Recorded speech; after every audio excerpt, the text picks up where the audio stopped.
I have two wonderful speakers with me today. Yeah, the first speaker I have today is Dr. Mayuren. Okay, just a brief introduction about Dr. Mayuren. If any one of you plan to enroll to come to IMU and to study pharmacy, okay, on the first day of your course, Dr. Mayuren will be the one that you actually meet. Okay, basically, Dr. Mayuren is the program director, so his responsible is to ensure the program has been delivered appropriately. Okay, and also he also involved in many processes to improve the program or the curriculum itself. Hence the reason why, usually if students have any struggle, he will be the right person to talk to. So you're going to listen from him in a while more about what are the things that you need to take note, okay, when you are basically if you're planning to join a pharmacy, and he will be also sharing with you some of the teaching things that will be happening if you join our pharmacy course. And our second speaker that following Dr. Mayuren's talk will be Gihua. Okay, I think it's wonderful to have Gihua today. Gihua actually joined our pharmacy program in 2017, and she's now in our final year. So she will share with all of you also on the aspect of teaching learning in IMU. Okay, and it's the wonderful opportunity as well. If any one of you have burning questions that you like to ask about, what's the experience like studying in IMU, and I think this is the opportunity. So just feel free to drop into the Q&A boxes if you have any of such questions. Okay, so without much, of course, delay, I will just get Dr. Mayuren perhaps to start his presentation first. Okay, Dr. Mayuren, are you ready? Thanks, Dr. Bessie. Thanks for the wonderful introduction.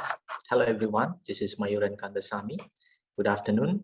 Many thanks for joining the Live Talk Series 2021 for the pharmacy program. I hope this session will be useful for you to understand about the pharmacy program at IMU from the teacher's perspective and as well as the student's perspective. Let us move to the first section of the talk today. This section is about my journey from a student to a faculty in a reputed university. I enrolled myself in the B.Pharm program under the Tamil Nadu Dr. MGR Medical University in Chennai, India in 1999, and completed the course in 2003. With the completion of the 4 years B.Pharm program, I registered myself under the State Pharmacy Council in the year 2003. The registration with the Pharmacy Council is a prerequisite to practice as a pharmacist. As my aim was to work in the academic sector, I furthered my studies with the Master of Pharmacy under the same university and specialized in pharmacology from 2003 to 2005. I was always fascinated by pharmacology, which is one of the core subjects in the pharmacy program. The fascination motivated me to enroll in a PhD program in 2005, and I obtained the doctorate degree in 2010.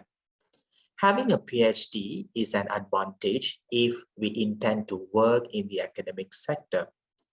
The doctorate degree can be obtained either as a full-time or as a part-time candidate. I will explain how this can be done. Entry into the academic sector requires a minimum of a master's degree. You can enroll in a part-time PhD program while you are working in the academic sector, or you can pursue a PhD as a full-time candidate after your master's and then start your career in the academic sector. In my case, I did my PhD while I was working as a lecturer. I started my career in Bapatla College of Pharmacy in the year 2005 and joined the International Medical University in Kuala Lumpur as a lecturer in the year 2012. I am currently a senior lecturer, and my further career progression will be being promoted as an associate professor and as a professor, having met the promotion requirements. Let me tell you the reason behind why I chose the pharmacy program as my preferred undergraduate option. While we choose a program, we intend to look for career opportunities, which is a common approach. And that is what I did many years ago. As a student with science and mathematics background, I was eligible to apply for medical, paramedical, and engineering programs. My ambition was to pursue a program which will equip me to explore a variety of career options once I graduate. After further exploration, I realized that the pharmacy program had a wider scope comparatively. What you see on the slide are the various options that one can explore after the pharmacy degree. You can work as a pharmacist in the community and hospital setting, explore the industrial sector, which further provides you with various options within the industry. To mention a few: pharmaceutical marketing, distribution, quality control and assurance, regulatory affairs, clinical research, manufacturing, research and development, and many more. You should be aware that certain jobs in the industry would require a master or a PhD. You can explore the academic sector if you are passionate to teach and do research. I explored this as teaching was my passion. You can get into the governance of pharmaceuticals as well, which is the regulatory aspect under the Ministry of Health and the pharmaceutical industries. You can have your own pharmacy outlet, set up your own business firm if you want to venture into entrepreneurship.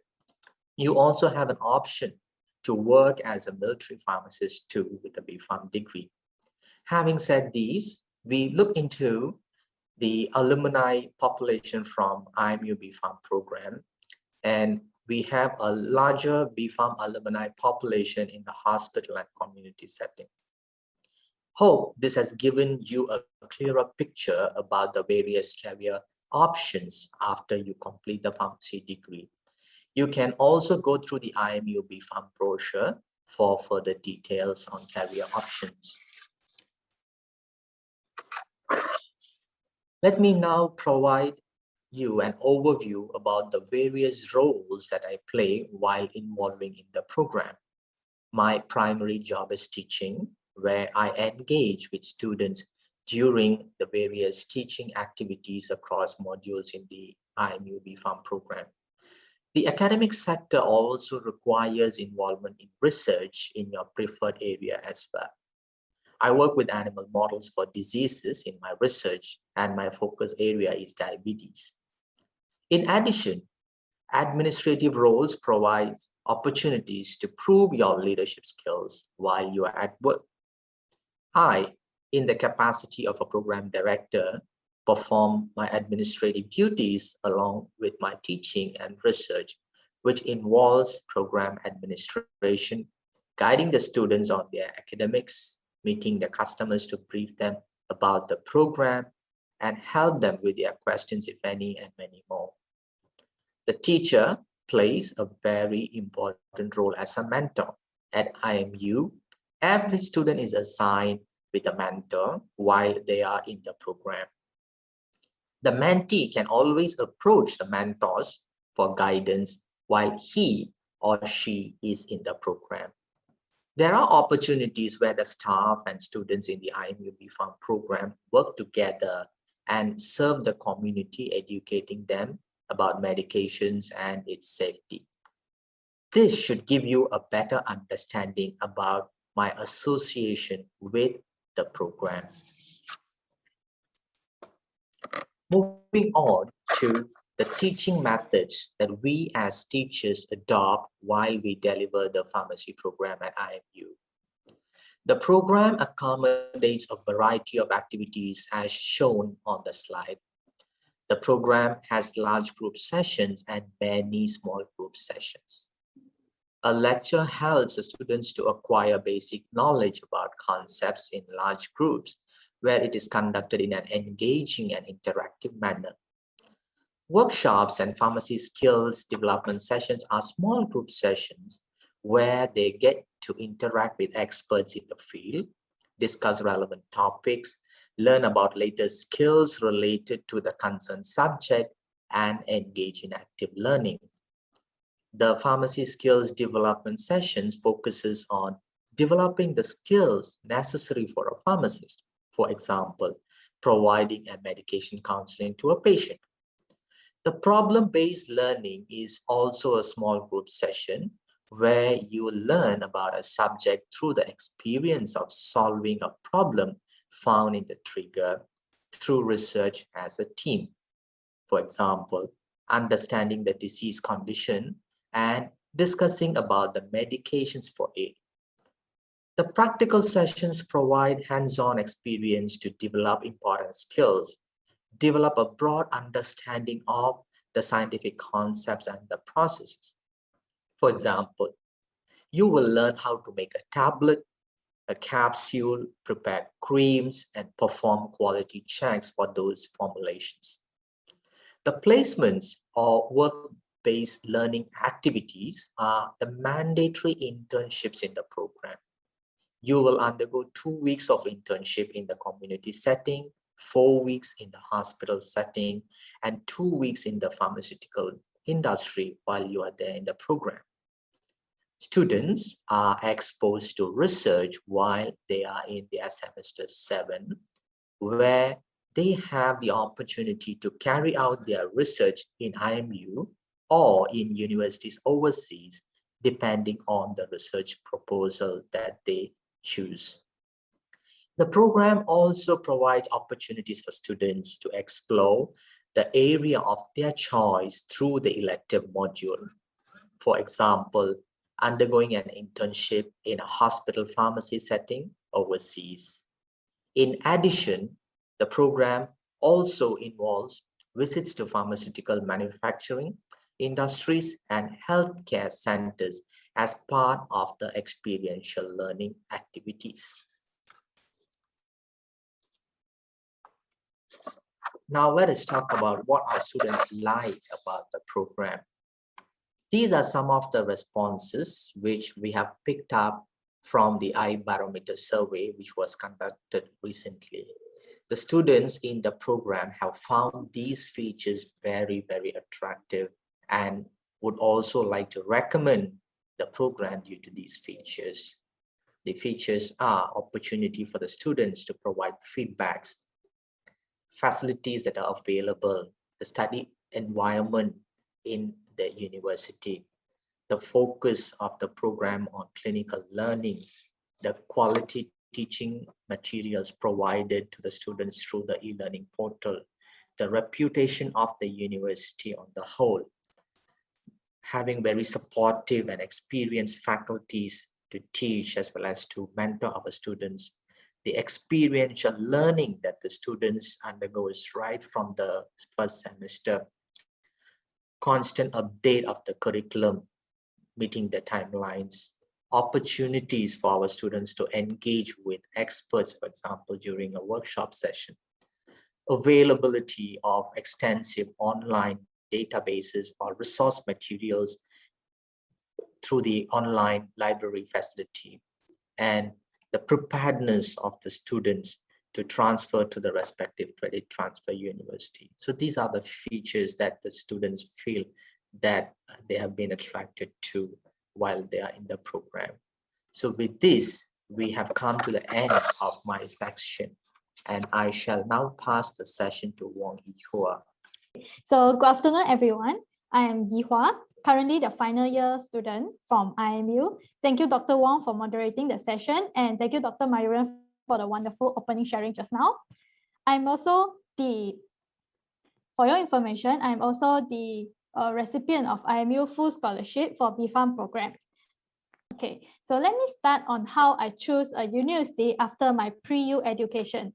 At first, I think it is crucial for one to understand and knowing your self-interest, including what you wanted to be in future and what type of working style you wish before you choose a program.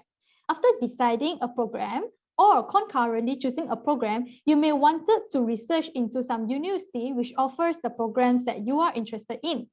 You may want to compare between the universities in terms of the course structure, the duration, their accreditation, which is very important for your job security in future, and about their alumni. Some might ask, why alumni? So when you look into the alumni, you may have some idea and some insights about your future career opportunity once you finish the program with that particular university.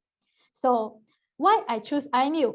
There are 4 reasons I choose IMU, and the course, which are the course structures, scholarships, environment, and facilities. First, about the course structure in IMU.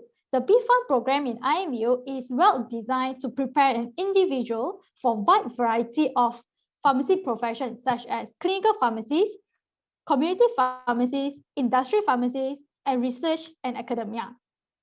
I've gone through the program myself, and I strongly believe that having exposed to all these well-planned modules have prepared me well and given me choices in selecting the type of pharmacy profession I like.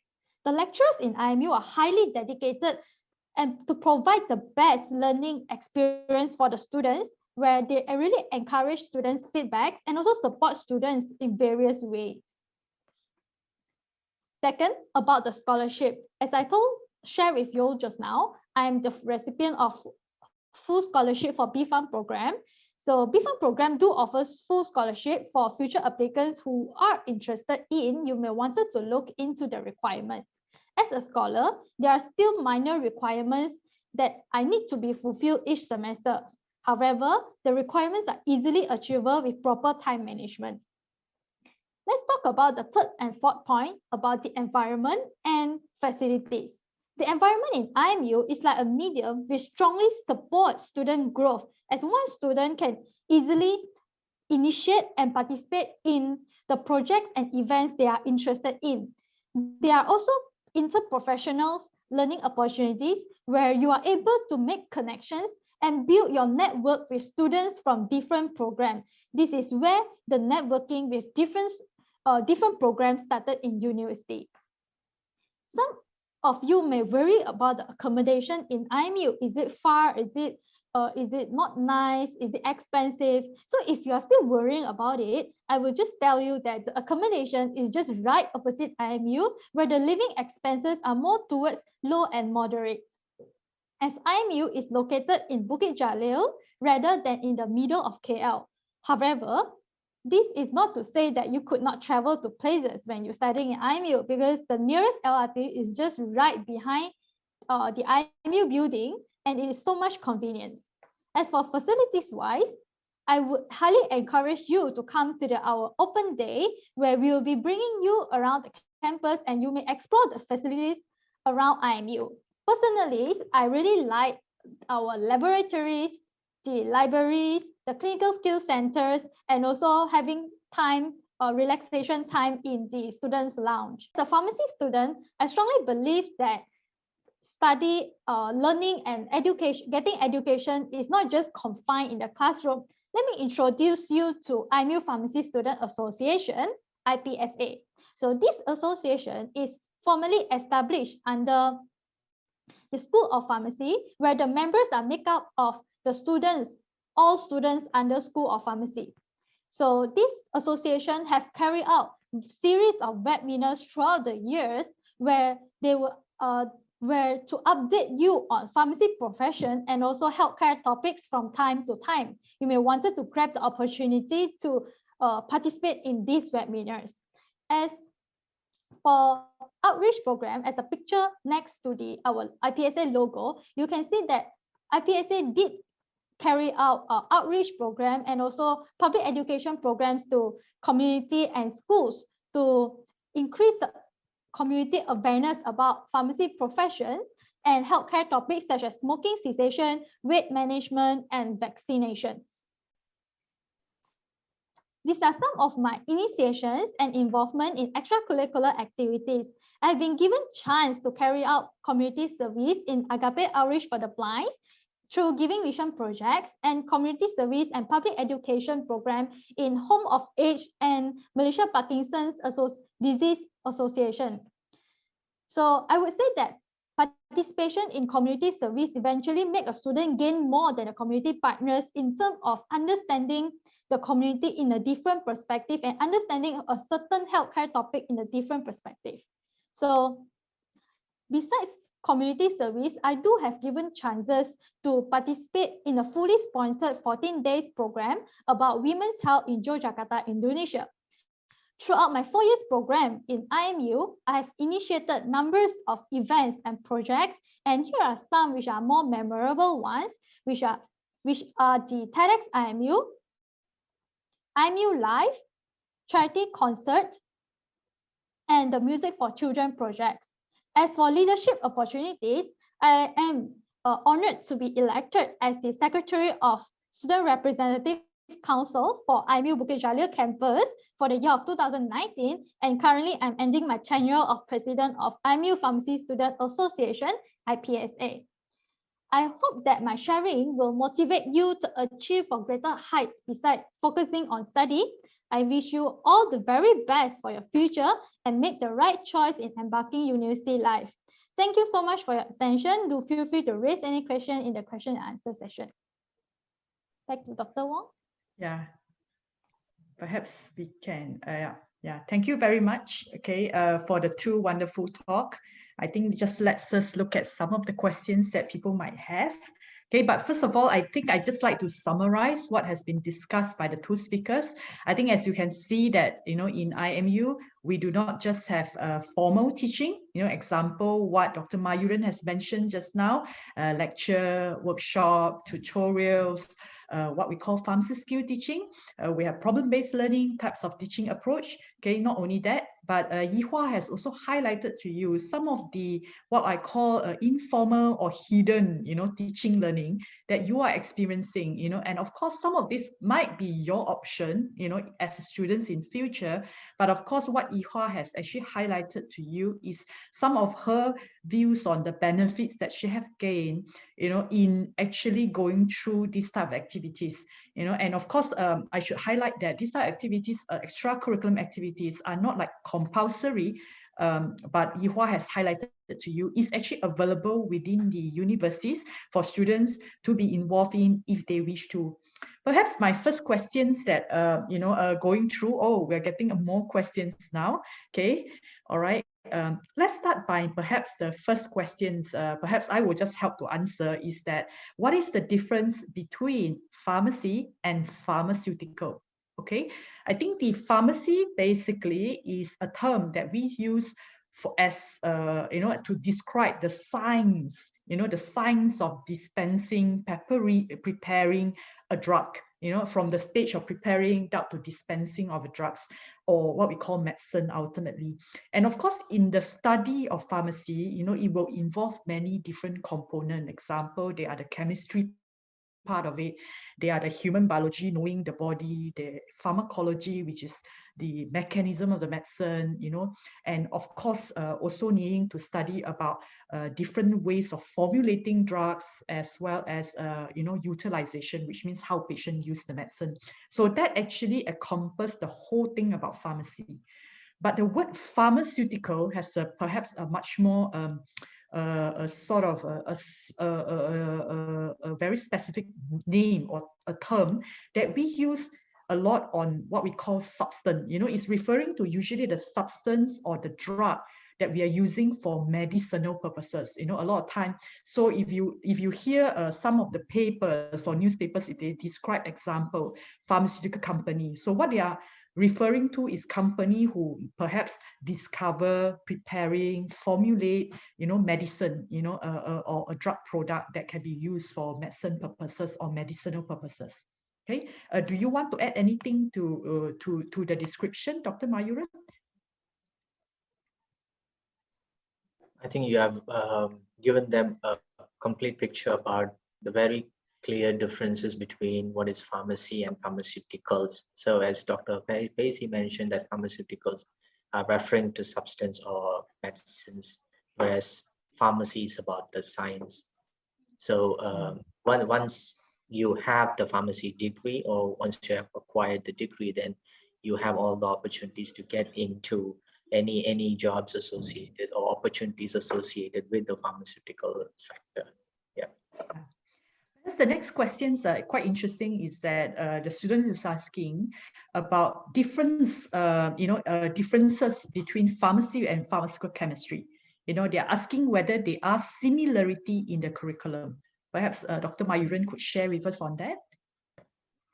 Thanks, Dr. Pacey. All right, there is a significant difference between the pharmacy program as well as the pharmaceutical chemistry program. If your intention is to reach the industrial sector, perhaps I would suggest that you can get into the pharmaceutical chemistry program. Whereas if your final aim is to become a pharmacist, you want to work in the clinical sector, okay, get yourself associated with patient care, all right, you get into the pharmacy program.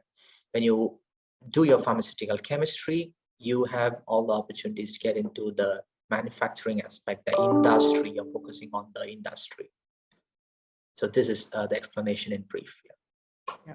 Perhaps just to add on is to inform that pharmacy itself is a profession, you know, where you, at the end of the day, if you completed a degree, you complete your mandatory services, and of course, then you'll be licensed. You know, with the license itself, then you can practice as obviously a legal, you know, pharmacist. So it's a profession where allow you to have certain legality in actually dispensing the medicine. So that's slight differences. And those who have graduated of pharmacy chemistry, they are no mandatory, you know, sort of a certification in doing the job, you know.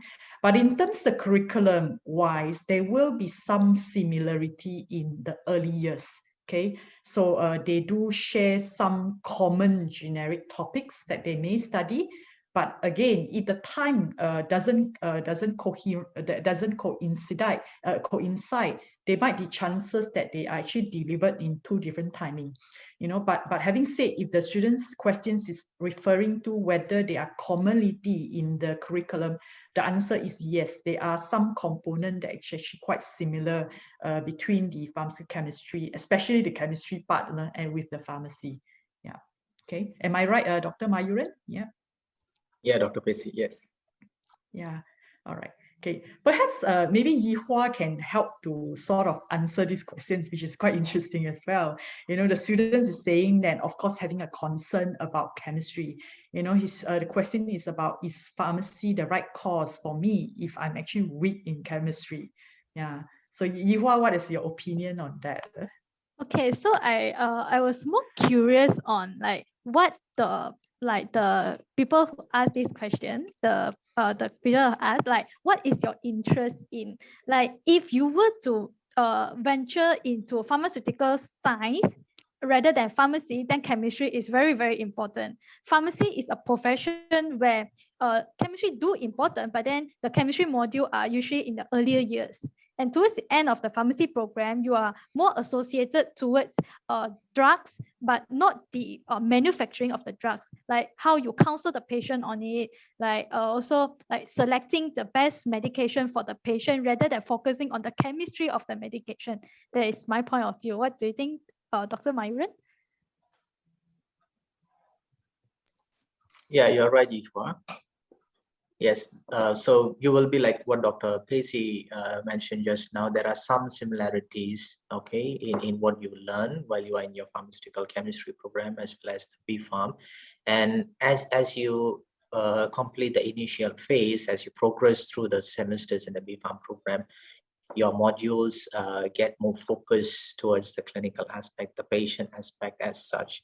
Okay, so this is how you differentiate both the programs here. Yeah. So perhaps if I'm to sum up, you know, for answer for these students is that basically the chemistry component in the entire B-Pharm program are not extensive. You know, it's actually more concentrating in the early semesters. Okay. But having said so, I understand that the concern is if I'm weak in it, whether I will pass or not. Okay.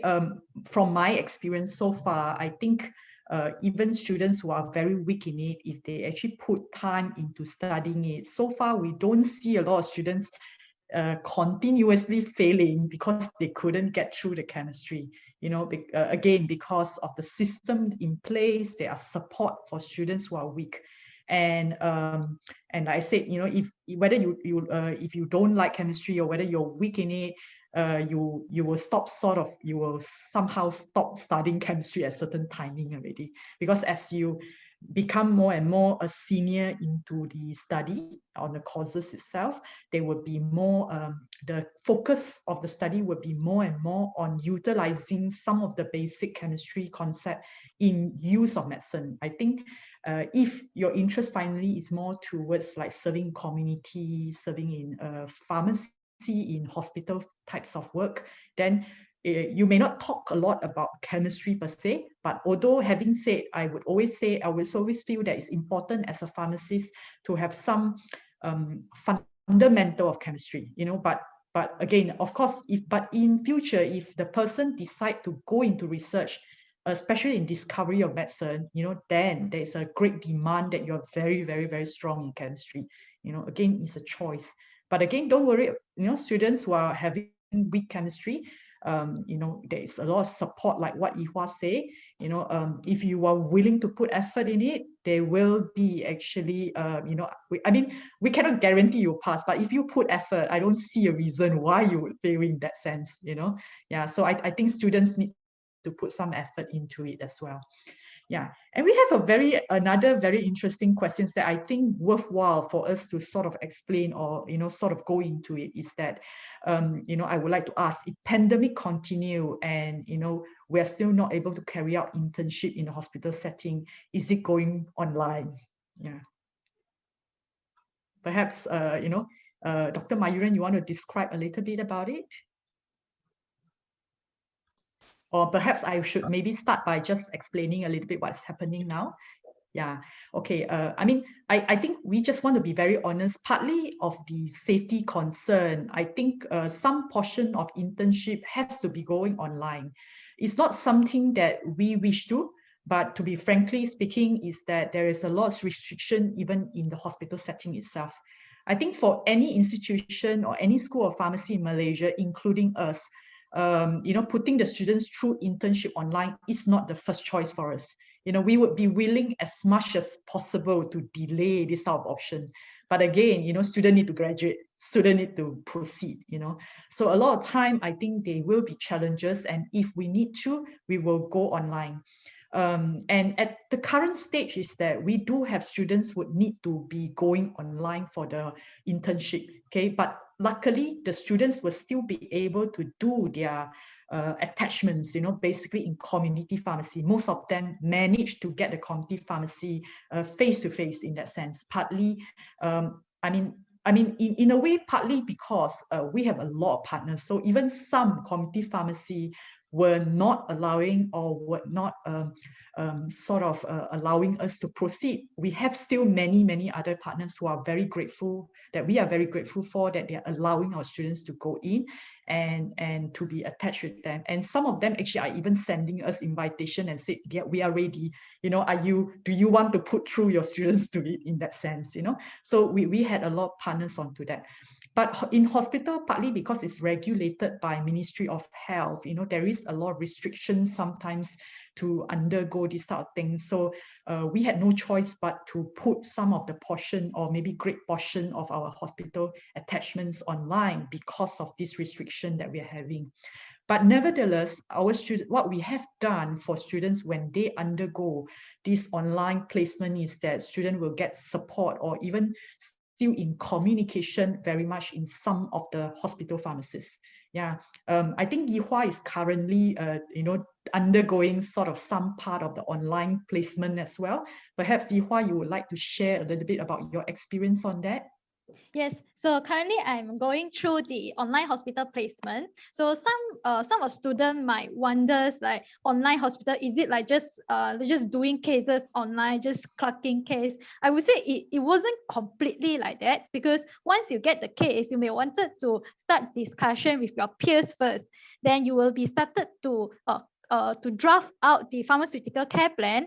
After the pharmaceutical care plan is being drafted out, we do have a session, like a small group session, like 6 to 7 people with one hospital pharmacist, where the hospital pharmacist will discuss with us, are we choosing the right medication for the patient? And the point of discussing with the pharmacist from hospital is that we will see the management from a different perspective, as in, like, when we wanted to order blood pressure monitoring, like for example, if we prefer to give a medicine which needs continuous blood pressure monitoring, and the pharmacist might question, do you ever think about the manpower in outpatient and the ICU? So there are these certain aspects that we students might not able to imagine if we didn't go to hospital, but by having this discussion with the hospital pharmacist, it somehow gives us some insights on how the actually patient is being managed in a hospital. But no worries, having said that, even our online hospital, our placement is in online, we do have opportunity to go to hospital placement later in our PRP. Am I right, Dr. Wong? Yes, if you plan to go and do your PRP in the hospital. But I think our planning, of course, if we could still have time to put the students through some visits, we would have done. But again, we can't tell, we can't guarantee how the pandemic situation will go. But what we can only sort of promise, or in a way is obligation, is that we try our best to give whatever we think the most maximize or optimize option that we can prepare for students. And I believe, being one of the teacher within it as well, I think we spend quite a lot of times knowing that the students might be missing some part of the placement, and hence we actually have a lot of dedicated, small group discussion to allow them to, at least get as much as possible in terms of knowledge, so that when they go into the PRP, they will actually be much more prepared. And I mean, I put it this way, I think this situation doesn't come into just us in IMU. Actually, a lot of other universities are facing the same problem. If, if pandemic time is, or at the time that the placement happen, there is a restriction from the company, or restriction from the community, or even from the hospitals. So we will just go according how it goes. Yeah, thank you very much. Yeah, so let's move on to another question, which I hope Gihua can also perhaps share her perspective on it. Is pharmacy tough? You have done until final year already. So do you think it's a tough course for you? Okay, so in my perspective, okay, let us just bring our memories back to the time where we started to have like examinations during our primary, secondary, and pre-U education. Every time during exam, what we will feel like, oh, it's very hard. I'm very scared. I don't know I will pass or not. I think this type of mindset will always strike when we're trying to make a decision. Like I still remember when I was young, when I'm trying to cycle, I was scared. I would say, is it hard to cycle? Am I not going to try it?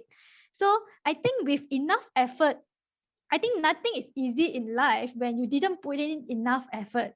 So I think pharmacy, that is why in my sharing, I do talk about passions. So if you're really passionate about being a pharmacist in future, so this passion will drive you to continuously and keep the momentum in achieving what you wanted to achieve in life. So it wasn't a hard decision, and also it wasn't very tough for you if you have the passion that drive you to continuously strive for it. Dr. Mayuren, you have any sharing from your part? I mean, you did a pharmacy degree as well, Okay, there is always this apprehension when people when we want to apply for pharmacy, because the basic reason is they think, okay, it involves chemistry, a lot of chemistry, or whether it will involve mathematics. Actually, you have chemistry in it, but as we have discussed about it, nothing to worry about those chemistry components or mathematics component. In fact, to be very frank with you, when I first joined pharmacy, I was a bit kind of allergic to chemistry as well, a bit of allergic to mathematics, but I did fare really well. But what I did was I constantly put efforts to go through the materials, okay, and did not refrain from it because or thinking that it is hard. Okay, so when you try to push it further and further by going through the materials, reading through the materials, approaching the staff for further clarifications, you can get through it. The first semester is very important for you to understand the complete picture. With that basics, you'll be able to move through the successive semesters without any issue, without any hurdle at all. All right. So in the first semester, you'll be introduced to basic chemistry. You'll be introduced to human biology, the very basic biology component. You'll be introduced to data acquisition. You'll be introduced to pharmacy practice. All right, so these are the very vital elements which will give you the ultimate base to further progress in the higher semesters, or understand the further advancements that you will be exposed to in the various disciplines. Okay, so there is nothing to worry about. If I had worried about reading chemistry at the first place, I wouldn't have completed my B Pharm and further to masters and doing PhD. Okay, so pharmacology is another worry, but pharmacology is the one that motivated me to come all this and acquire a job in a reputed institution in Malaysia. So there is, to me, as I agree with Gihua very much, there is nothing that will stop us, provided we put our efforts, okay, without refraining from it. You will certainly be able to achieve, and I'm able to survive successfully or succeed successfully as an academician for 15 years. All right, and I'm still motivated every day when I see my students. Students are my first motivation. Okay, that's why I'm a teacher. I'm in teaching profession because of my passion. Okay, I get motivated by getting along with students, interacting with students through their feedbacks. I think every teacher will certainly agree on it. All right, so nothing to worry about it. Pharmacy is easy. It's similar to another professional program. You are going to become a professional eventually, you know. So we need to bear in mind and go through those the trainings, okay, or basic education that is necessary for you to become a professional. All right, so it is part and parcel of it. Okay, it all depends on how we're going to look at it. All right, so I hope I've answered this question. Yeah, so just to sum up, I think there are consistencies with some of the advice here. Is that I think first of all, you should be very clear whether this is something that you're passionate about. You know, if you are passionate about and you would willing to put effort into it, there's nothing so-called impossible. Everything's possible, you know, if you put effort into making it happen. And I think if we are to relate back what Yee Hua is saying, is that I think a lot of things that in the curriculum is important that we have teacher support. But again, I also sometimes felt that I think students play a very important role. You know, we have many students. If you don't come to me, I might not know that you actually need extra support as well. You know, so as a student who are weak in some of the topics, I always encourage them that you talk to your students, talk to the lecturers, talk to your mentor. You know, the teachers, I mean, especially, I can speak very honest with you, is that IMU teachers, you know, especially in our School of Pharmacy, are very dedicated teachers. You know, they are very willing to help any of the students as long as you're willing to put forward and come forward to tell us that you need help, you know. But like I said, we require student cooperation in that, in telling us that you need help, you know, otherwise we won't even know, you know. So make sure you find your right passion. If that's what you want to be, then you will be able to put effort into it. I perhaps, because of this conversation, is sort of like remind me stories of one of my actually students in the past, is that she failed a module and then she had to do receipt, but unfortunately she failed in receipt as well, you know. And after the receipt, herself and the parents came and see me, and she was crying, and the parents has persuaded her and tell her it's okay, just withdraw from the course, it's too hard for you, you know. I mean, as a teacher, I can't say much, because if that's the decision of the parents and decision of the students, you know, there's nothing I could do about it if that's what they decided, you know. But the students cry, and she tell me, I really want to be pharmacy, you know, I don't want to quit. That's what I want to be, you know. Overall, she's really, really poor, that I can see even at semesters 2, she already failed one module, which is involving a lot of biology. So she's very poor in that, you know. But because of her passion, and that she really wants to be, I see her putting effort into it. So I said, never mind, if you fail during, you have time now to study, because you have to wait to wait for semesters to restart the module again. Never mind, take your time to study. So she went and do some attachments, she came back fresh, and in between holidays, she write to me and said, is there anything I can read? So I gave her some exercise, and she came back with a total change, and she passed through, everything, and she graduated with no problem. Again, I think it always struck me that I think, you have to, as a student, I mean, at your age, a lot of you may be still uncovering what you actually like, but it's something that you really need to put thoughts into, is this a profession that you want? Then if it sits, then yes, we welcome you to come and join us at any time. Yeah. Okay, let's move on to the next questions, because we were talking about so much about, challenging and all that. So there are students who ask, what are the particular modules that's actually quite challenging in the pharmacy course? Yeah, Dr. Mayuren, are you aware any particular module that students usually face most problem? Okay, to me, I do not have any particular module which I would like to mark it as being tough or students scoring less, because how I'm looking at it is the students are actually being taught the basics right from semester 1, and that there is a balance of the credits in each of the semester. So perhaps with the basic knowledge that they have acquired in the earlier semesters, as they progress, the students really do not feel that a particular module is difficult. There'll be an initial struggle for them to adapt to that particular modular content, but eventually after a few sessions, they get accustomed very soon. Okay, for example, talking about chemistry, we have general chemistry, which is at the very, initial level in semester 1. While you go to semester 4, you have medicinal chemistry, which relies on the basic general chemistry aspect or the organic chemistry. So you have already done that and you have passed already. And this is about relating the relationship of the structure with the pharmacological activity. So, and then you have biology as such. When you progress, you have the system-based modules.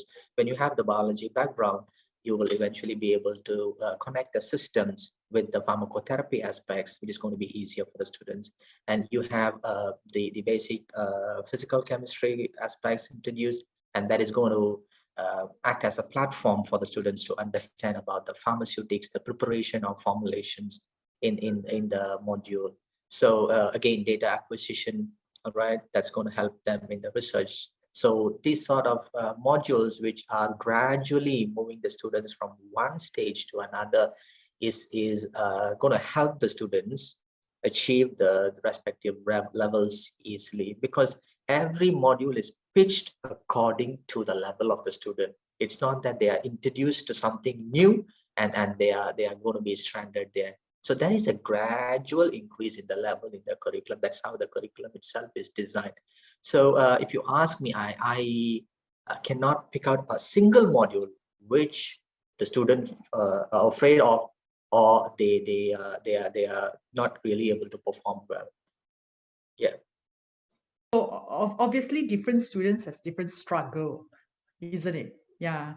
Yee Hua, if I'm right, is that some students might be poorer in this type of topic, some students might be poorer in this topic. So it depends on what you like, what you're strong in, or better, fundamentally, which one you're more motivated to study. Am I right, Yee Hua? Yes, Yeah. I fully support what Dr. Mayuren and Dr. Wong say. It's really highly dependent on one's strength and like the interest of one person. Yeah. I do have friends that are quite weak in labs, but then very strong in the rest of the modules. Yeah, so it's highly dependent on the student's strength and weakness. Yeah. Okay. So obviously, as a student, just like if any one of you have studied before, you realize that definitely there are some subject that you like than another. Obviously, if you know you're weaker in it, you probably need to put a bit more strength into it to start to like it, to motivate to study in that sense. Yeah. Okay. We have about 8 more minutes, so I'm going to just highlight 1 or 2 more questions, but perhaps 1 or 2 questions that actually link together. These questions are relating to more of the path of the pharmacy, how the path of the pharmacy and ultimately getting the degree as well as a license, and ultimately perhaps, would it be enough to get a degree or you should get PhD? Perhaps to answer the first part of the question is about the path first. So obviously, if you are to do a pharmacy degree in Malaysia, a local program, normally it would be a 4 years curriculum. So most of the universities in Malaysia, just similar to us, we offer a 4-year curriculum degree program. So upon completion of this degree program, you will need to do a 1-year mandatory service, okay, compulsory service, and also another year where you probably need to still, be attached to a Malaysia setting. So at the moment, the 2 years, I mean, the 1+1 in a way, the 2 years of post-graduation service has to be done. You can do it in Ministry of Health, you can do it in community pharmacy, you can also do it under a company. Okay, the list of companies or institutions that you can work with is always updated in the Ministry of Health Pharmacy Board website. So I won't be able to tell you exact now, but you'll be able to find a list of what they call accredited PRP center. So this center are actually eligible to actually take any of the students post-graduation to do the pre-registration training. So you can work there for 2 years, and upon completion, you can then get the license to practice as a pharmacist. So after you get the pharmacist license, you can decide where you want to go. You want to go into work into Ministry of Health, want to go into community pharmacy, or even pharmacy company. That's your choice. It's up to really your choice. Dr. Mayuren, do you have anything to add to that?